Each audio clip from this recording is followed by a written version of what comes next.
निगम अध्यक्ष बाट खोलिला न्यूजकड परवर्ती प्रसंग बीजेपी जो गुरुत्वपूर्ण पदाधिकारी बैठक बसीथिला सेथिरु एभली सूचना मिली। बीजेपी राज्य कार्यालय राज्य बीजेपी सभापति मनमोहन सामल अध्यक्षतार बैठक सरी।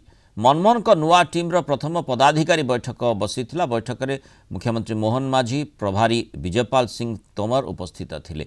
एथिसह संपादक साधारण संपादक जिला सभापति उपसभापति समस्ते उपस्थित रही। एबे मंत्री सांसद एवं विधायक को नहीं गोटे बैठक होईछि एवं से भितर जो भली गुरुत्वपूर्ण सूचना रही प्रभारी कौन तथ्य रखिछंती गणमाध्यम आगे टिके देखिने आलोचना को आसीबा। दीपक महांती आम सहित जोड़ी होइछंती कलिंग टीवी सीनियर रिपोर्टर।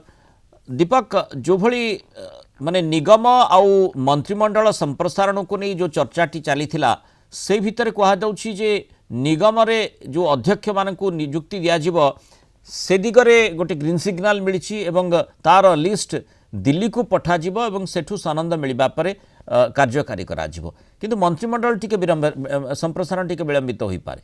देखो आज जो भाया दुईटा बड़ बैठक बस बीजेपी कार्यकाल जदि कहीपर आप देखिए पदाधिकार बैठक प्रथम बसला मनमोहन सामल द्वितीय थर जो सभापति होते जो टीम गठन करते संपादक कहतु उपसभापति कहतु समस्त सहित आलोचना कर